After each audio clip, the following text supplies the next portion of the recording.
Sejam bem-vindos a mais um Marcelo Podcast. Eu me chamo de Porto.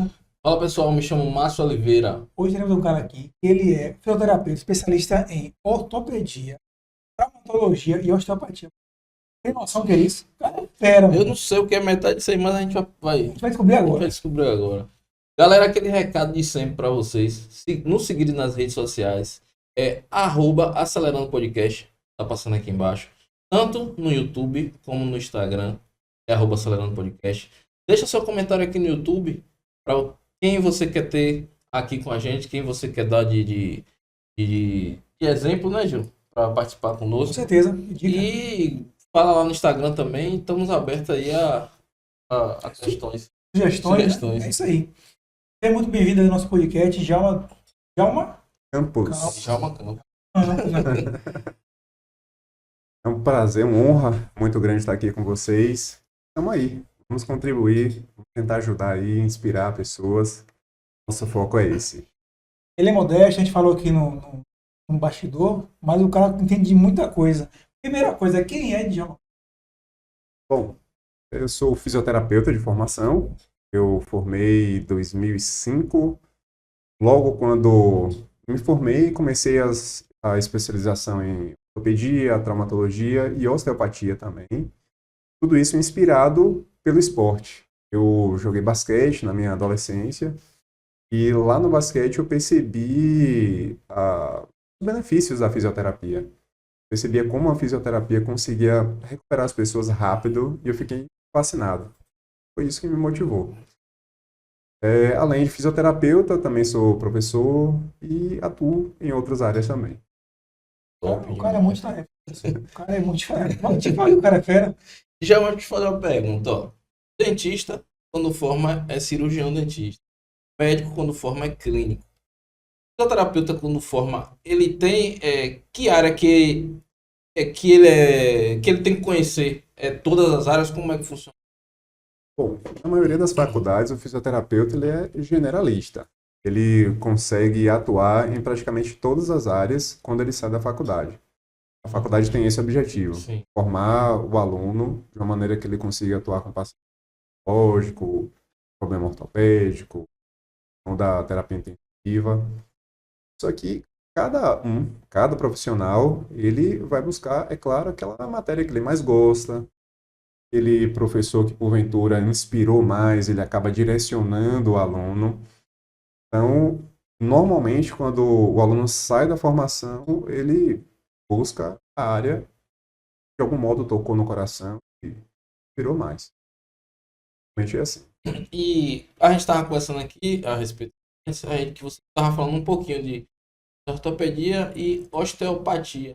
Queria que você explicasse um pouquinho, pessoal, o que é que significa cada coisa. Você trabalha, Especialista, né? especialista. Pronto. A questão da especialização em ortopedia e traumatologia, quase a mesma coisa, né? Uhum. Mas ela vai atuar em relação a disfunções musculoesqueléticas. Então, aquele paciente que porventura torceu o tornozelo, fraturou um braço, teve algum tipo de contusão, enfim, entorses, a ortopedia atua direitinho nessa área. A osteopatia, ela é uma especificidade da fisioterapia aqui no Brasil. E a osteopatia é extremamente abrangente. Ela atua em várias áreas no sentido de lesões ortopédicas também, mas também lesões neurológicas, questões viscerais. São subdivisões dentro da osteopatia. Basicamente, a osteopatia ela é dividida em osteopatia estrutural, que é a parte musculoesquelética, parte visceral, no caso são as disfunções relacionadas aos órgãos internos, e a questão funcional, que é o conjunto da estrutural. Vou fazer uma pergunta. Chegou paciente, acidente de moto, Cláudio Andrade. Qual é o primeiro contato? É o terror, né? Então, né? A ortopédica. A galera de moto, eu gosto de moto também, tá? Sou suspeito em falar, mas tem a galera de moto que ele vai acabando com tudo, literalmente. É sem Sem consequência. limites. Idioma. Quando chega aquele paciente no hospital, qual é o primeiro contato que ele tem? Vocês têm contato com ele ou é só o médico ou é só o médico ortopédico? Na verdade, quando ele chega no hospital, ele vai passar pela triagem Sim. e, a depender da gravidade dele, ele vai ser atendido primeiro ou por um neuro, ou Ah, por um sim. cirurgião vascular, ou um ortopedista, ou todos eles. Vai depender da Hum, gravidade. Digamos que ele sofreu uma fratura no fêmur. sim, Aí ele vai ser atendido por um ortopedista. direto. Aí vai depender da gravidade que esse paciente vai Mas o fisioterapeuta atua na emergência também ou não? na parte de UTI, sim. Ah, O, o fisioterapeuta lá na terapia intensiva, ele é um dos responsáveis pela manutenção da ventilação mecânica, sim. a manutenção da mobilidade geral do corpo, a fisiologia do nosso corpo. Então, é questão do fisioterapeuta. Você falou da parte da osteopatia na parte neurológica. É o que é usado no tratamento de quem tem Alzheimer? Como é que funciona? Não. Na verdade, a osteopatia atua na parte neurológica, melhorando a mobilidade do sistema nervoso. Então, por exemplo, digamos que a pessoa tenha um encarceramento neurológico por conta de um imbricamento vertebral. A pessoa, sei lá, está no trânsito, e aí toma porrada no fundo do carro, ele tem aquele golpe de chicote. O peso da pessoa vai violentamente para trás. Pode acontecer da vértebra escorregar um pouquinho, e esse pequeno escorregão gera uma compressão de uma raiz nervosa. Aí o que é que o osteopata pode fazer? Se tiver margem para manipulação, para mobilização, o fisioterapeuta vai lá, manipula a vértebra, solta a raiz nervosa, e aí o sistema nervoso funciona muito melhor. Uma outra questão que pode influenciar muito o sistema neurológico são as raízes nervosas que emergem do crânio. Então, tem diversos nervos, por exemplo, o nervo vago é um desses nervos, o 10º nervo craniano, e atua na questão das regulações. Então, a taquicardia, sudorese, de midríase, miose do olho, enfim.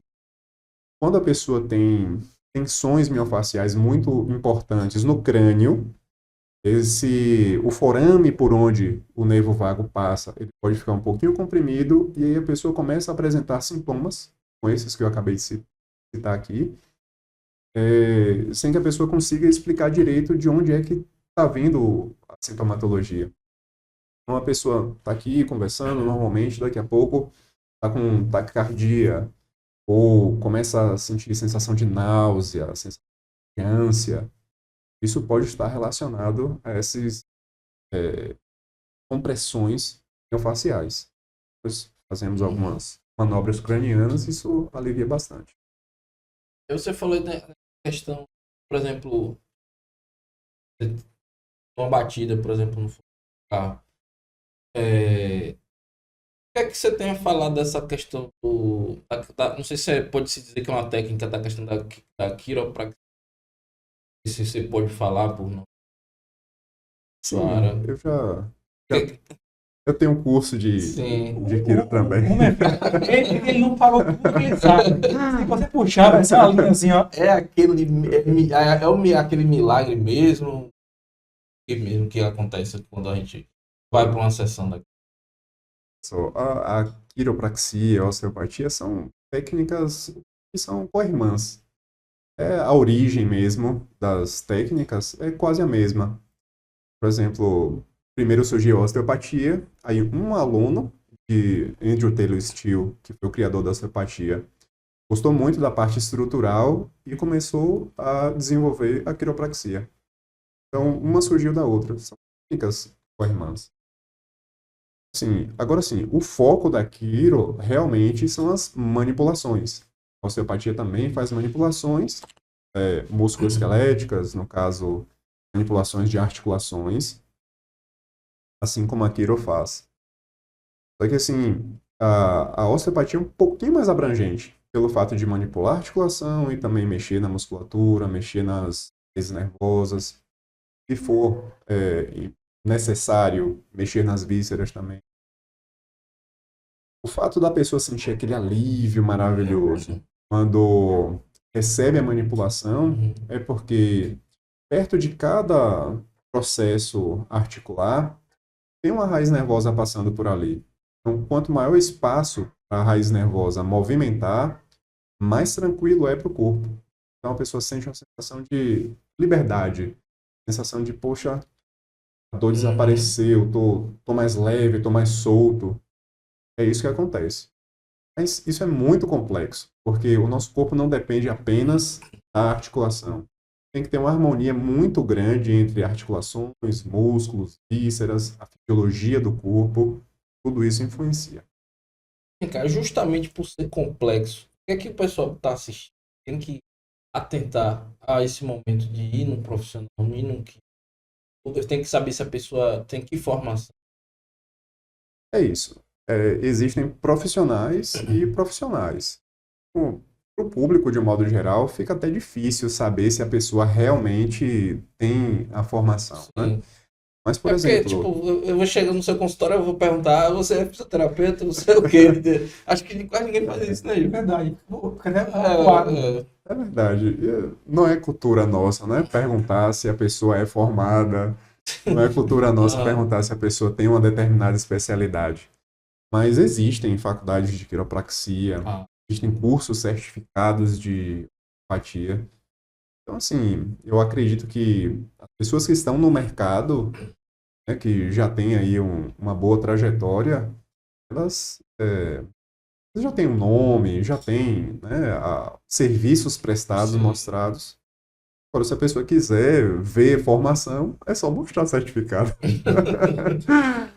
Deixa eu te perguntar uma coisa aqui. Falou toda essa parte, ele conhece muita coisa. Vou puxar pouquinho, não, assim. Que é muita informação que o Tiama tem. Uso de celular. Vamos como o Henrique tá ali, ó. Mas, tá, a galera fica assim. O que pode causar aqui no pescoço? Quem tem essa rotina?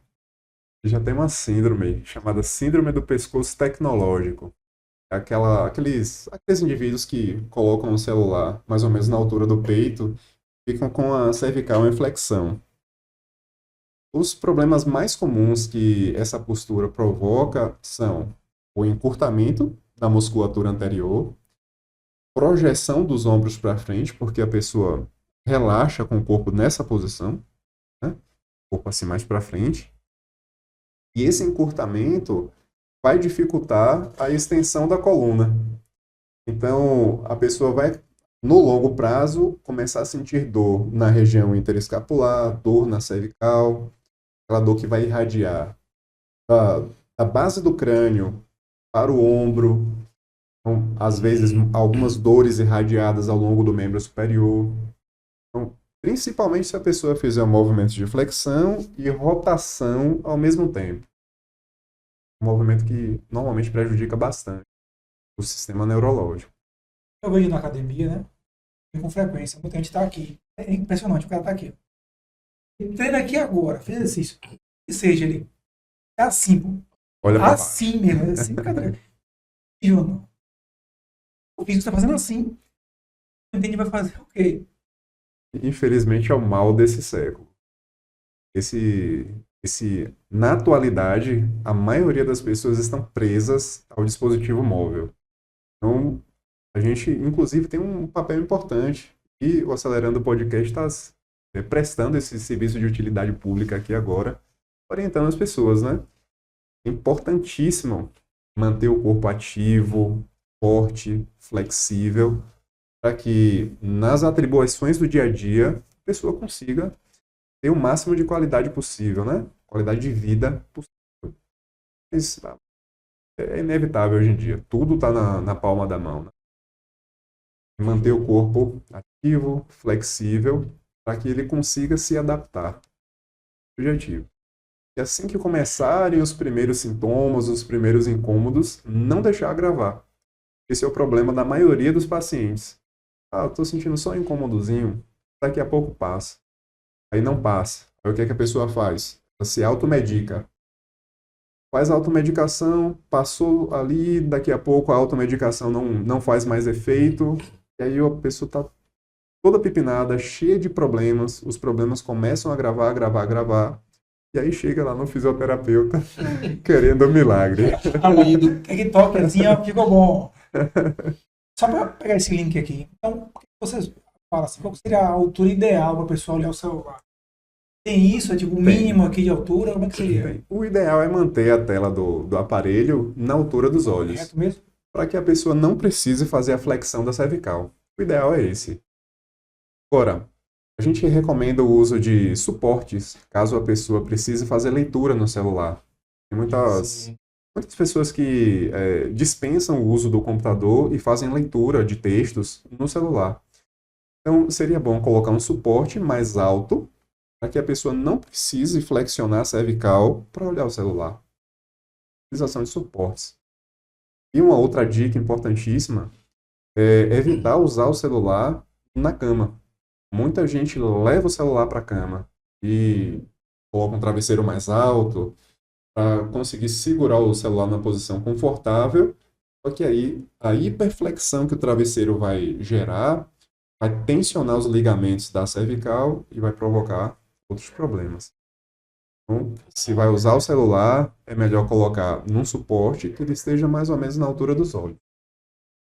Perguntei isso também porque tem uma pessoa das minhas empresas que tem que a tela é meio elevada. Fala disso, né? Tá tendo um pouco de sobrepeso. Hábito postural também. O celular influencia muito, mas aquela pessoa que tem o hábito de colocar os cotovelos sobre a mesa, a pessoa mais mais tímida, né? Que normalmente tímida, fechada, normalmente ela desenvolve a gente chama de gibosidade, essa giba na transição da cervical para o tórax. Mas tem solução. Fortalecer direitinho a musculatura. Fica na transição da cervical para o tórax, exercícios de mobilidade na região torácica, alongamento da região anterior. A médio e longo prazo melhora. Agora, Djalma, lembrando também que, como a gente estava conversando aqui, a gente já teve aqui o Renato, né? Renato Aquino, que foi seu colega e depois foi seu aluno, né? Isso. Que ele me falou uma coisa que eu não sabia, que agora a profissão de fisioterapeuta, o paciente já pode chegar direto em vocês, né? Isso porque antes tinha que ser regulado. Então, o pessoal que está assistindo, né, Gil, que está gostando do vocabulário de Djalma, tá? No final ele vai passar, a rede social vai passar contato para quem quiser poder entrar em contato. Se destravar. E não precisa estar regulado por médico. Já chega direto nele, vê o que é que tem que ser feito, o que não tem. E é isso aí. Agora, Djalma, eu queria perguntar uma coisa para tu. Qual é o tipo de lesão mais comum que você trata? O que é que você pode passar de dica para o pessoal evitar? Eu sei que você vai falar, porque não é porque ele vai falar que todo mundo vai fazer, né? Então ele não vai perder o emprego dele, não. Ele não vai perder o emprego dele, não. Existem vários perfis. Sim. Por exemplo, aquele perfil de pacientes que gostam de atividade física. Uhum. Então, se ele é corredor, esse perfil de paciente tem muita lesão relacionada a contraturas musculares, às vezes entorses, por causa do terreno. Já aquele perfil que é o trabalhador usual, aquele cara que fica sentado a maior parte do tempo na frente de um computador, ele vai ter desconforto na região cervical, na região lombar. As donas de casa, por exemplo, o perfil também é geral. Dor no corpo inteiro. Mas, normalmente, lá no consultório, o que mais chega são pessoas com problemas na região lombar. Exatamente. A região lombar é uma área muito sacrificada na maior parte das profissões, na maior parte das funções. Pode ser feito alongamento, reforço. O que eu vejo muito aí, a galera faz na academia um tipo de exercício poder até fortalecer lombar. Tem algo mais fora isso? Na verdade, o que é que acontece? A região lombar ela é muito sobrecarregada porque a maioria das pessoas não atentam para a atividade física. Atividade física regular e de forma moderada. A região do abdômen, a região lombar também, que fica posterior do abdômen, é uma zona de transição de energia, transição de forças. toda a força que nós realizamos com os membros superiores, ela é transmitida para os membros inferiores através do que nós chamamos de core. Quando a pessoa é um atleta e faz uma atividade com membros inferiores, por exemplo, jogador de futebol, a energia que ele desprende para chutar a bola não está só no membro inferior.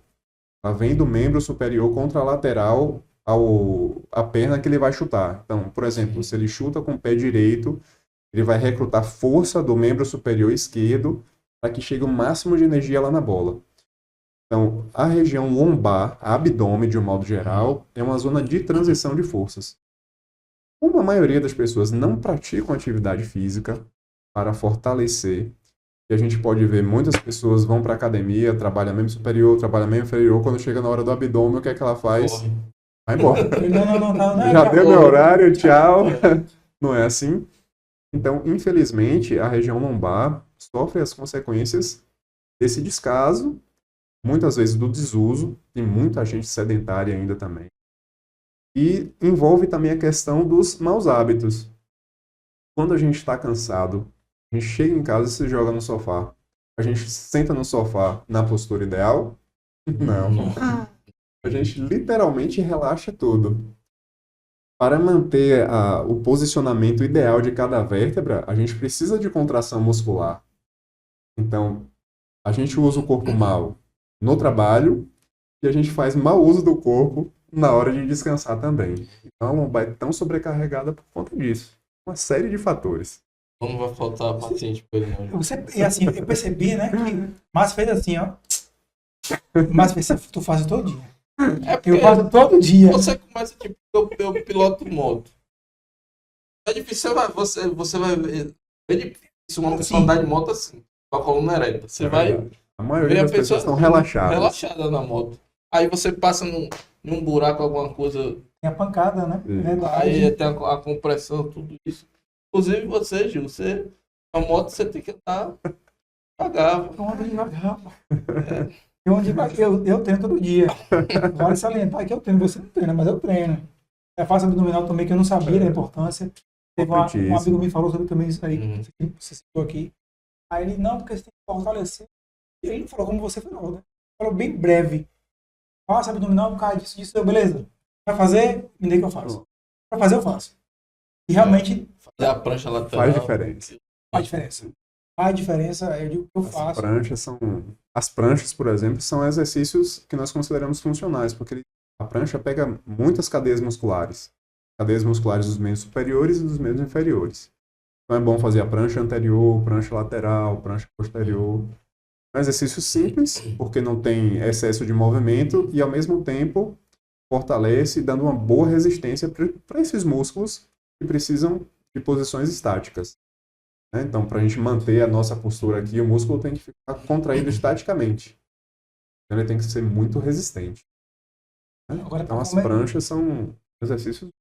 Para começar a fazer prancha, E aí você fala assim, Bastante. Você fica travado aqui, meu amigo. Quando você começa a dar... Tem quantos minutos aí? 10 segundos, não é possível. O cara não é possível, não. Começa a tremedeira. A tremedeira. Tem 1 hora? Não. Tem 20 segundos? Não. Então é uma coisa errada. Eu acho que esse podcast vai ser mais pra...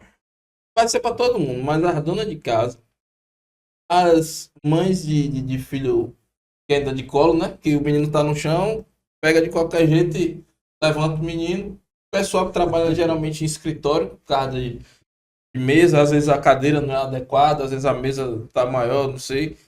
Sobrecarrega aqui, ombro, pulso, Então, acho que as dicas que Djalma tá dando aqui, se você prestar bem atenção, vai ter pouca chance de se lesionar.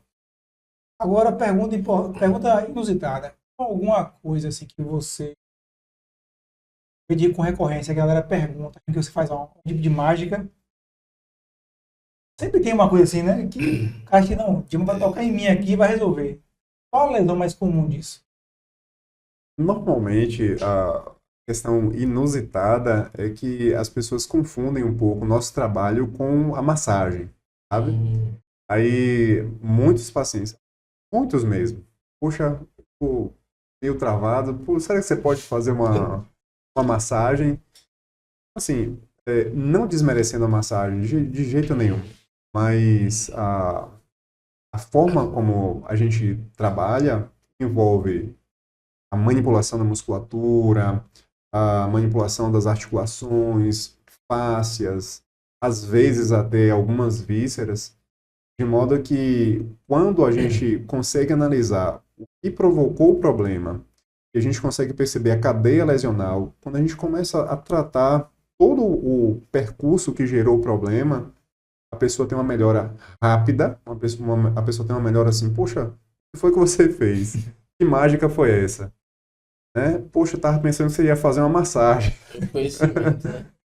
Então, E geralmente, minha esposa também é físio, quando a gente chega do baba, chega do futebol, do futebol que a gente tá jogando, Tu alonga, nego. Vou perguntar, eu vou interromper. Tu alonga? Não, você alonga. Não.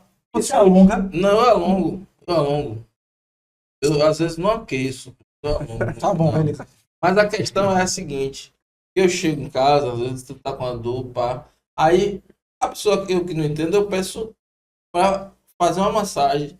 Só que o músculo, ele, no momento, ele não precisa de massagem, ele precisa de gelo, né? Para anti-inflamatório, o gelo é anti-inflamatório. Então, de certa forma, as pessoas pegam aquele doutorzinho e faz esfregando sem saber que tá até piorando a situação, né? é isso. Depende do que aconteceu com a pessoa. Então, assim, na prática esportiva, se a pessoa, por exemplo, se machucou, se ela jogando bola, tomou um tostão, uma pancada. Se aconteceu ali alguma ruptura de fibra muscular, e se a gente esfrega, se a gente faz um processo de amassamento, isso pode gerar o agravamento da lesão. Sim. Então, a gente precisa analisar caso a caso para poder aplicar uma técnica dessa ou não. Agora, assim, o gelo, após a prática esportiva, É universal. sempre muito bem-vindo. Como você falou, ele tem propriedades anti-inflamatórias. Então, ele diminui o metabolismo rápido, previne a formação excessiva de ácido lático. Então, a recuperação da pessoa é muito boa. A gente pode ver, por exemplo, em maratonas, após a corrida ali, sempre tem bastante água gelada, os maratonistas jogam no corpo. Tem também alguns tonéis com água e gelo, eles fazem imersão imediatamente após a corrida. Tudo com esse objetivo aí. Acelerar a recuperação. E já, deixa eu perguntar uma curiosidade. O pessoal aqui de feira, a parte começando, né, Gê, essa questão da corrida, né? Muita gente que nunca correu na vida, jogando de qualquer jeito e não sabe. Já vi gente que chegou ali, vou correr também. O cara vai correr como? Não, eu vou correr. Bate um bala de mim. E eu vou agora. Assim, tá bom. Aí, eu não tenho a coxa. Tô sentindo. Às vezes o cara bate um acarajé, bate um espetinho, toma uma cerveja. Não, eu vou correr ali com os caras. Pera aí, pô. Mas, voltando. Um problema que eu tenho e que eu sei que muitos corredores têm é a tal da canelite. Isso é falta de algum nutriente no corpo? É isolado de cada pessoa? O que é que pode ser feito para reduzir? Pode até evitar, né? Eu não sei.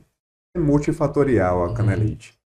Ela está relacionada, por exemplo, ao tipo de pisada da pessoa. Se a pessoa tem aquela pisada muito pronada, Sim. ela tem mais chance de desenvolver a canelite. O calçado que ela está usando influencia muito. A forma como ela faz o contato inicial do pé com o solo também influencia muito. Por exemplo, só uma dica. Quando a gente está caminhando, o natural é colocar o calcanhar primeiro, depois o médio pé e o antepé. Durante a corrida, a gente coloca primeiro o antepé e o médio pé. Depois o calcanhar toca, dá um impulso. Então, muitas pessoas desconhecendo isso, quando estão correndo, entram primeiro com o calcanhar. Aí o tibial anterior precisa fazer uma força excêntrica muito grande, ele fica sobrecarregado, para evitar que o pé bata no chão, ele realiza essa contração e forma a canelite. Isso aí é uma dentre milhares de outras possibilidades. Isso aí eu nunca tinha escutado em lugar nenhum, velho. No caso, investe nisso. Nunca tinha escutado em lugar nenhum. A questão do... A gente faz, mas a gente não sabe, né? voltar. instintivo, né? Você Instintivo. faz a pisada E depois que Djalma fala isso, a gente vai passar na corrida. a Isso, na tentar corrida, entender, né, a primeiro é pisada o da gente. antepé e médio pé para depois o calcanhar. Pode ver, essas maratonas filmadas, São Silvestre, Sim. por exemplo, corredores de elite, dê uma olhadinha. Passadas são bem largas, né? Primeiro encaixa o antepé, depois que o calcanhar. Isso é muito rápido. Então, as pessoas não atentam para essa peculiaridade e praticam o esporte da forma incorreta. Já a marcha atlética é justamente como se fosse uma caminhada mesmo. Não sei se você tem informação sobre se ela é como uma caminhada mesmo do calcanhar primeiro, ou se é como Isso. Em relação à marcha atlética, eu não tenho Sim. o parâmetro, a regra certinho. Eu sei que é cheio de regras. Não pode tirar os dois pés ao mesmo tempo. Isso. Eu só sei que um pé sempre tem que estar em contato com o solo. Agora, todas as regras, infelizmente, Mas deve não ser tenho informação. bem mais sofrido que a corrida.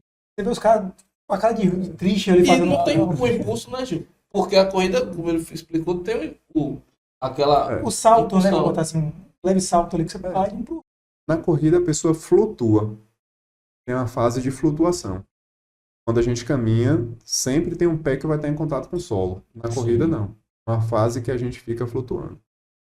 Então, uma dica para todo mundo que está assistindo: se você quer praticar algum esporte, é bom procurar um profissional de educação física que possa orientar direitinho a como é que aquele esporte precisa ser executado. Evita muitas lesões. Se a pessoa quiser procurar um fisioterapeuta também, para fazer uma análise biomecânica do corpo, ver questões de encurtamentos musculares, postura, ver se a pessoa está muito travada em relação à mobilidade da coluna, ou até mesmo a flexibilidade, é muito bom também. Realmente. Já tá aí. A gente está aqui para isso. Tem umas câmeras malucas, velho. Câmera tipo dedo, velho. Câmera no tríceps. Fala que o comer banana ajuda, né? É a questão do potássio, né? Ajuda mesmo? Realmente ajuda, sim. Mas a cãibra também é multifatorial. Existem muitos fatores que podem provocar cãibra. Dentro de uma série de fatores, tem a questão da oxigenação. Então, se falta oxigenação, por exemplo, isso vai provocar uma limitação química, vai provocar excesso de cortisol e várias outras questões que vão gerar essa contração permanente. Então, muitas vezes a pessoa sente cãibra à noite e não sabe por que teve a cãibra, mas às vezes a pessoa tem o hábito de dormir com as pernas cruzadas, né? Às vezes a pessoa está com muito frio. Então, quando a pessoa está com muito frio, ela retrai o corpo, a musculatura fica contraída, permanentemente contraída. Quando a musculatura contrai permanentemente, ela diminui a luz do vaso sanguíneo que passa por dentro dela, e aí o músculo começa a sofrer hipóxia, falta de oxigênio. Pode provocar cãibra. É multifatorial. aquela questão daquela que os jogadores as mais tecnológicas, né? Faz justamente que acelera o processo, né, de oxigenação. Isso tem a ver com isso. É hiperbárica. Essa câmera aí tem um excesso de oxigênio. Tem Ah. muito oxigênio. No caso é para evitar realmente que tenha câimbra, essa tipo de coisa. E acelerar o reparo tecidual, consegue, de um certo modo, melhorar a fisiologia de uma forma global. A fisiologia da pessoa acelera e aí o organismo consegue... O excesso de oxigênio que ele entra as células e faz o trabalho. Beijo, vai botar uma desse casa. Você é atleta. Márcio, quando eu penso no nada. Você é atleta. Aqui, quando que o Márcio pensa assim na cabeça? Você corre. Você faz academia, futebol. Vamos lá. Eu corro de vez em quando 2 quilômetros. Não é todo dia e é uma vez por semana. Fala mais direito. Futebol é uma coisa, eu tô aprendendo, tio. Aí. Não é pra ser tanto, não. Já falou, fala com isso. Não deixe a oportunidade. Me fala uma coisa sobre as dores mais crônicas, né, que eu vejo a galera falando, que nas costas e muito no joelho. Tem alguma maneira de aliviar, alguma coisa que você indica para... Bom, falando logo do joelho. As dores do joelho, elas estão relacionadas a desequilíbrio de forças. Por exemplo, o que é que a gente fala sobre desequilíbrio? Muitas vezes a musculatura é até forte, mas ela tem pouca flexibilidade. E às vezes o músculo forte está só na região anterior da coxa. Então, para o joelho estar saudável, a coxa toda tem que estar forte. E a coxa toda tem que estar flexível. Então a gente tem que gerar equilíbrio entre força e flexibilidade. Além disso, a gente precisa evitar os hábitos ruins. Por exemplo, as pessoas que trabalham muito tempo sentadas, às vezes elas têm um hábito de colocar os pés embaixo da cadeira. Se os pés ficam muito tempo embaixo da cadeira, o joelho está muito fletido. Uma patela que fica ali na região anterior do joelho, ela fica comprimindo a tróclea. É um espaçozinho que fica entre os côndilos do joelho. Então, isso pode gerar, por exemplo, condromalácia. Então, o cara tem a musculatura forte, flexível, mas o mau hábito pode provocar dor no joelho. Um exemplo. Em relação às costas, é a mesma coisa. A gente já comentou aqui no podcast, nesse episódio, que a pessoa tem que ter o core fortalecido e tudo bem. Eu já atendi vários pacientes com a musculatura trincada, mas não usam a musculatura. Então, quando estão sentadas, sentam de qualquer jeito. Quando vão pegar algum peso, algum objeto, abaixam para pegar de qualquer jeito. Então, tem que ter o equilíbrio e fazer o bom uso do corpo. É isso que é difícil. É a lembrar, né, de manter um bom hábito, né? Exato. De fazer correto O problema É a questão do conhecimento também, né? Muitas pessoas não sabem qual a melhor forma de abaixar para pegar um objeto. Muitas pessoas não sabem que se relaxarem no sofá podem gerar algum problema na coluna. tá vindo Márcio. As pessoas não conhecem. Parece É uma coisa só, né? Parece uma viola. É uma coisa só. É uma coisa só. Rolou. Deixa eu fazer uma pergunta. Acho que todo mundo que está assistindo vai se identificar, se familiarizar com isso. Mas todo mundo tem aquela avó em casa, ou a mãe, pessoal que já tem idade avançada. E dizem que velho não pode cair. Porque diz que problema geralmente é mais na bacia, né? Aqui nessa parte. Pode fazer nossos avós, a gente pode ajudar eles. E não sei se a gente pode fazer algum tipo de exercício para ajudar, ou fazer alterações na casa, né? Orientação. O que é que pode ser feito? Perfeito.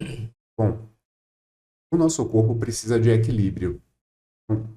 Quanto mais cedo a gente estimula o corpo, uma atividade física moderada, melhor.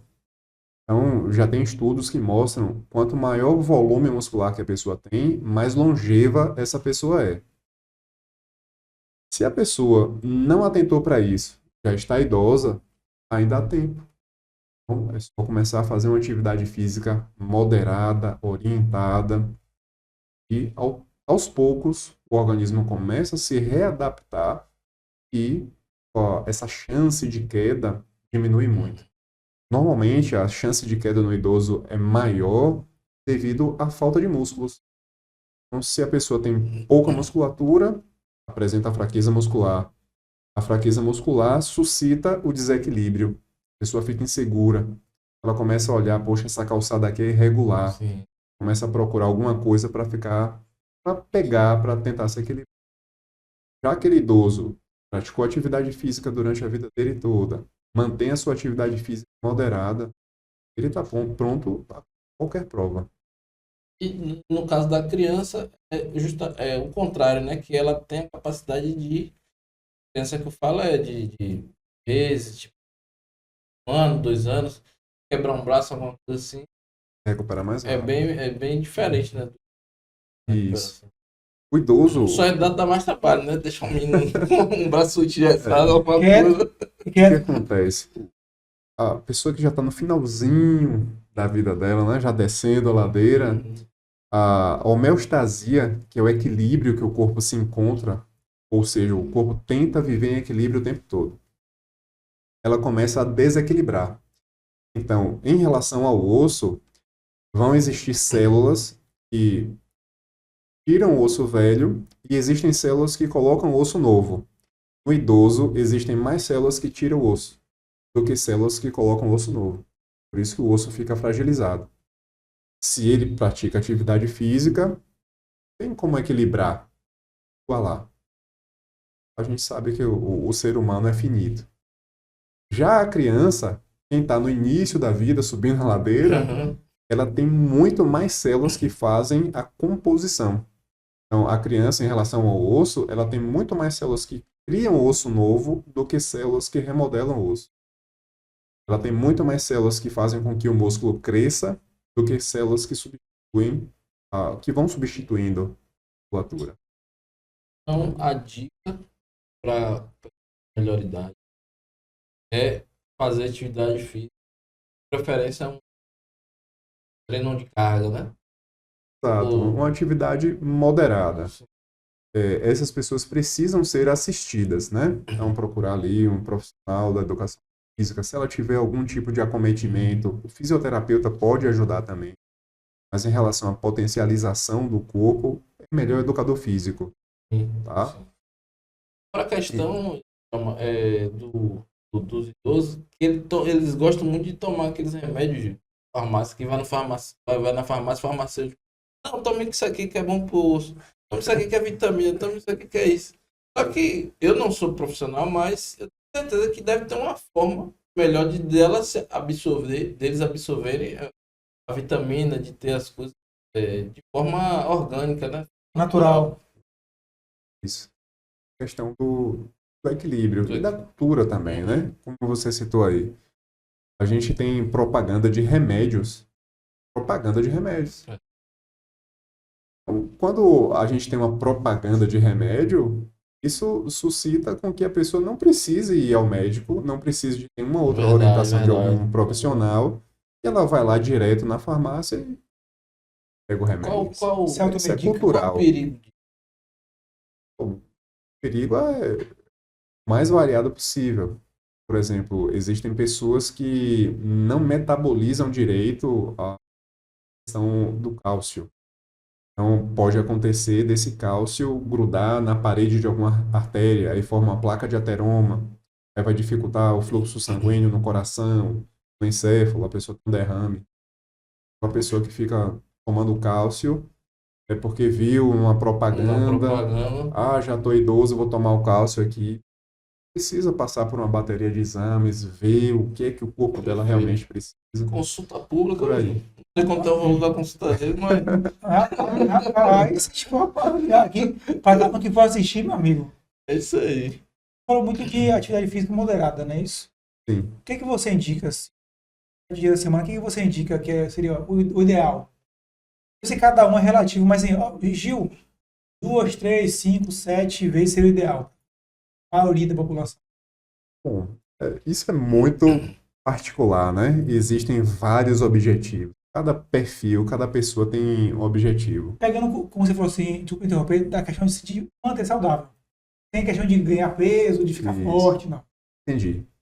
De um modo geral, se a pessoa consegue fazer uma atividade física regular, pelo menos 3 vezes na semana, pelo menos 3 vezes, já é considerada atividade física, ela vai ter os ganhos a respeito disso. Quando a pessoa é entusiasta, o ideal é que a gente consiga variar os estímulos, porque todo músculo precisa do estresse. Você vai lá na academia, puxa o seu ferrinho, você está estressando aquela musculatura. Mas esse músculo que sofreu estresse, ele precisa se recuperar para conseguir ficar mais forte. Então, se ela é entusiasta, quer ir todos os dias, ela pode ir, desde que ela faça uma programação, de modo que ela estimule um determinado grupo muscular num dia e dê um descanso no outro. É o equilíbrio. Leandro, tá vindo aí? Um cantinho lá, não tá passando aqui nas câmeras, mas tá ali. Tá virando 3 vezes pelo menos, viu? Fique ciente. Sai de cima da moto, uma caminhada. Você também, não vale coisa não. Eu tô fazendo. Henrique ali não vai avaliar, depois eu Ô, Djalma, em relação à tecnologia, o que ela vem ajudando vocês, professor? O que você está usando, incluindo na sua rotina paciente?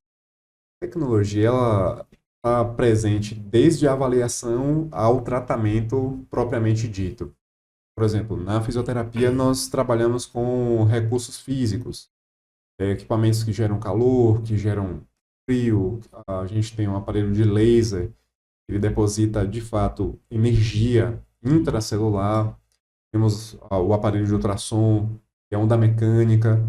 Enfim, a tecnologia ela está presente no tratamento, um exemplo desses aparelhos que eu acabei de citar, mas na avaliação. Hoje em dia, no celular, por exemplo, você tira foto da pessoa e aí a inteligência artificial faz a avaliação postural da pessoa. Ver se tem um ombro mais alto ou mais baixo, se ela está com escoliose ou não.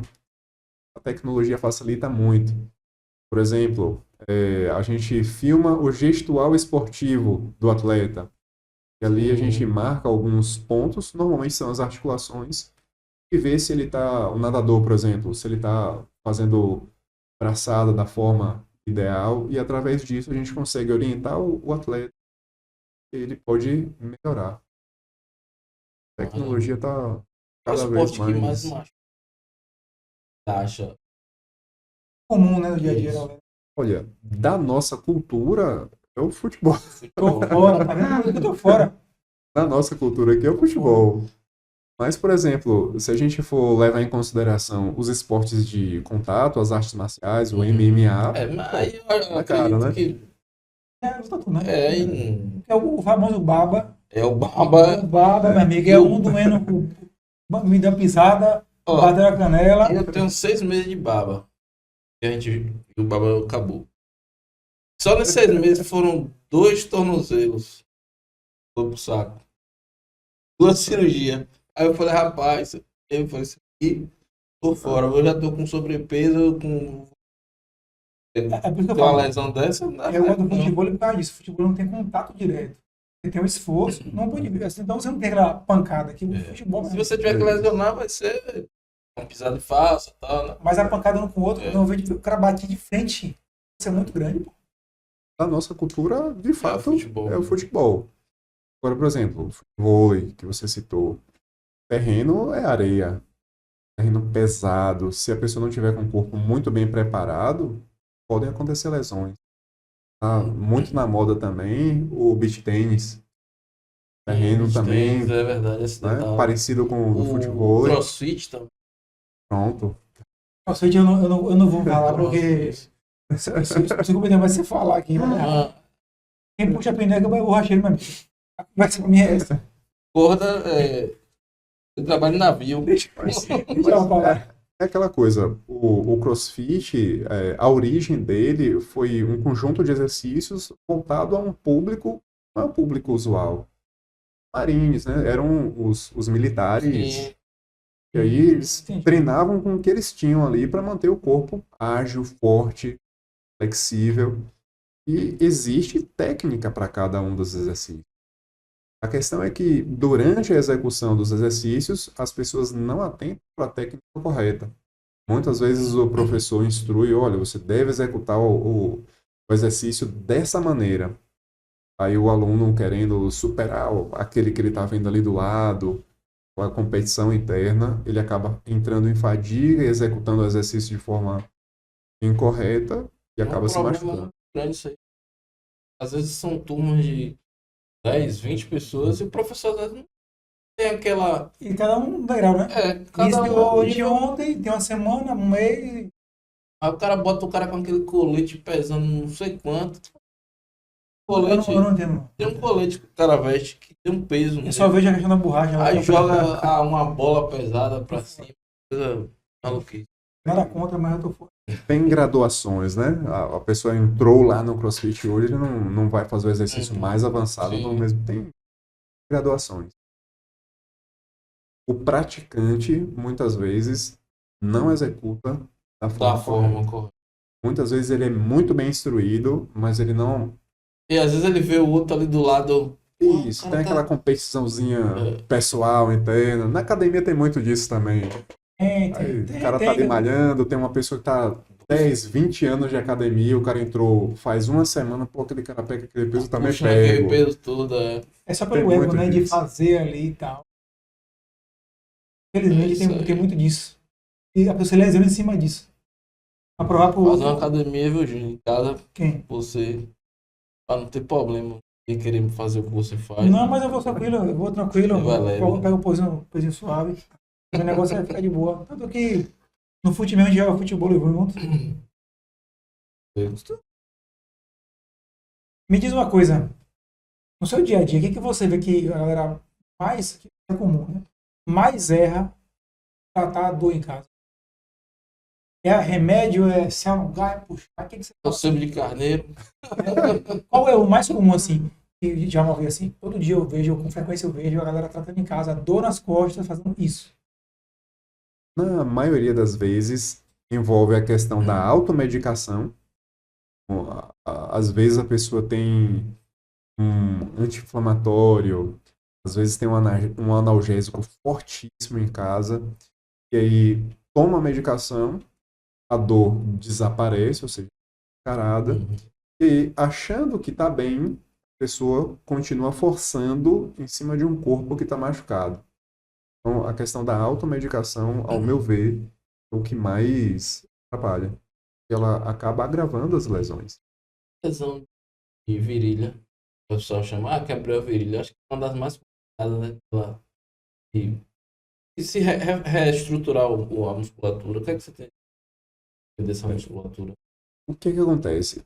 Às vezes, essa lesão que o pessoal fala de abrir a virilha é o que nós chamamos de pubalgia, né? A pubalgia ela pode acontecer por uma distensão muscular. Então, por que que ela é complexa de tratar? Porque a gente precisa se locomover. A gente não... Tem uma lesão ali, por exemplo, na musculatura adutora, mas o cara trabalha em pé. E a função dele, ele tem que se locomover, tem que ir de um lado para o outro, às vezes pegar peso.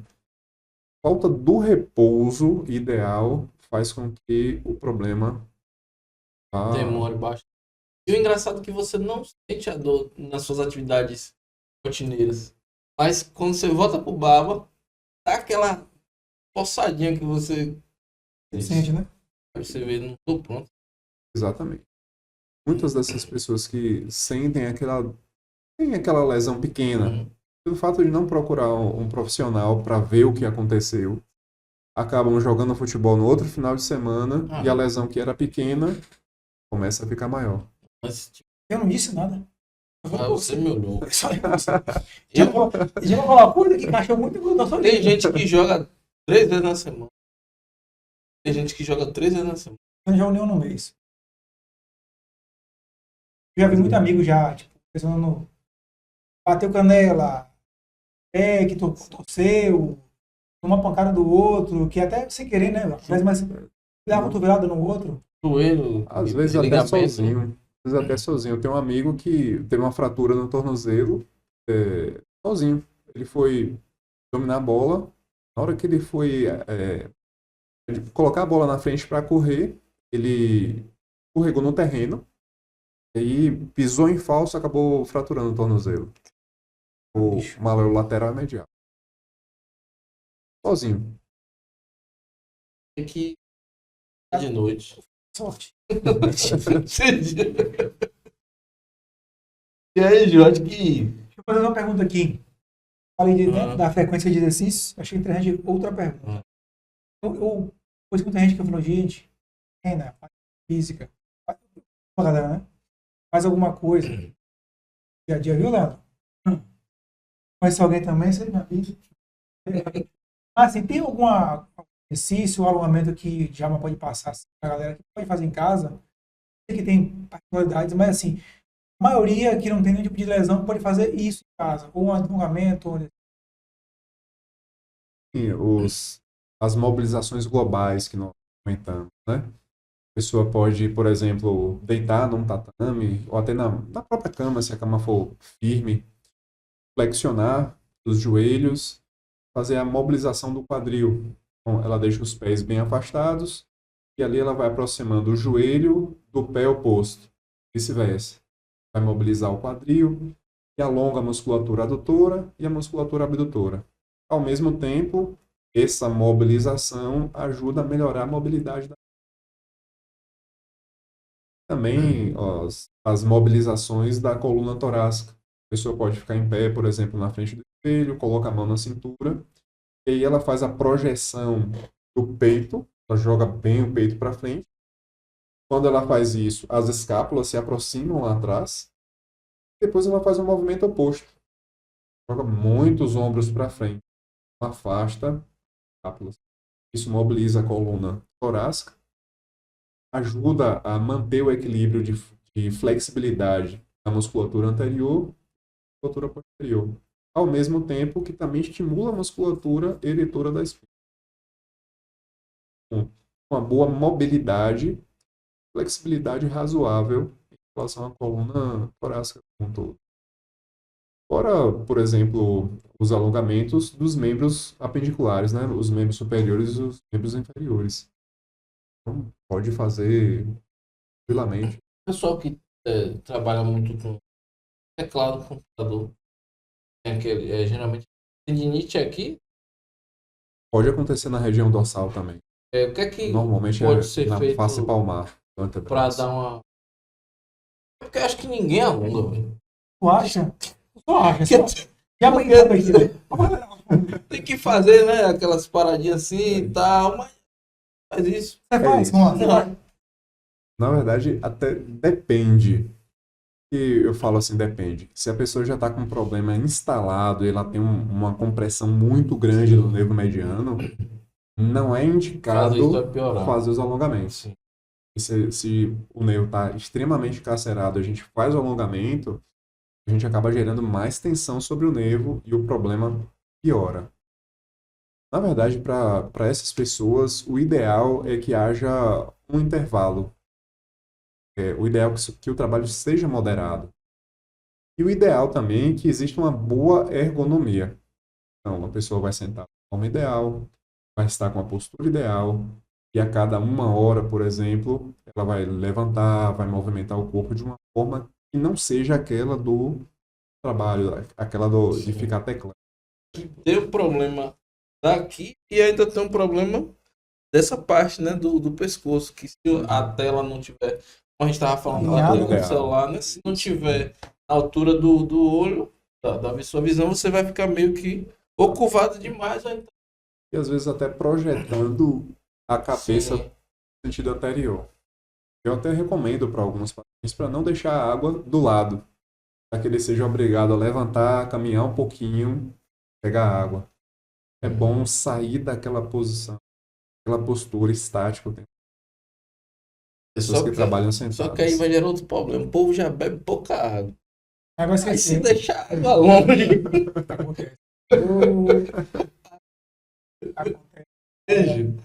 beber água já é É uma luta. já é uma luta. Mas eu falo assim pra galera, se você não consegue nem beber água, você consegue fazer o quê? Porque você não tá bebendo nem água, cara. O cara vai conseguir fazer o quê? Eu sei que pesou nosso juízo agora, mas... Porque assim, não você beber água. Pô, não tem esforço nem beber água, você vai fazer o que mais? Mas se for o outro suco. Almé. Famoso Almé. Passarinho no É. meio. Aí o cara pensa, bora. Renato, que tô com o Renato na cabeça. E aí, Djalma, ficou alguma coisa assim que você queria passar pra galera que a gente não citou aqui? Tá aí pra... Bom, pegando o contexto da nossa conversa aqui, eu acho que a principal dica de hoje é manter o equilíbrio. Né? Manter o equilíbrio físico, antes de citar também o equilíbrio mental, uma boa alimentação, para fazer com que o corpo esteja o máximo equilibrado possível. E a gente tem qualidade de vida, longevidade, importantíssimo também, sempre estar buscando orientação naquilo que a pessoa tem dúvida. A dica que a gente pode deixar hoje é buscar o equilíbrio. Com os profissionais, não no Dr. Google. Pegar lá, eu acho que... Como é que eu faço isso aqui? Pegar no Instagram, falei seu Instagram, seu endereço, sua clínica, não sei. Para quem sabe Fala aí pro pesquisar, pessoal. o Dr. Google até ajuda muito, né? Mas pro leigo, às vezes acaba realmente atrapalhando. Atrapalha. Agora, rede social do homem, Suas redes sociais, pessoal, telefone, não sei. Bom, contato, Como onde é, fica. como é que ele acha, né? Que o pessoal tá só na expectativa. Só pelo pode ser conteúdo. pelo telefone, WhatsApp, Pronto. é o 75991161689. Meu Instagram é Djalma Campos, @Djalma Campos. Feito. É isso, cara. Muito bom ter você no nosso podcast. Pra mim, foi muito, muito conteúdo. Certeza absoluta. É uma coisa que eu não sabia. Pra né? mim foi uma consulta gratuita. Compra, pode comprar. Coletiva ainda. Mas tem que dividir com o pessoal que tá Ah, assistindo. tá bom, beleza. A próxima vez que ele vier, ele paga os royalties. É isso, muito bom ter você com a gente no nosso podcast hoje.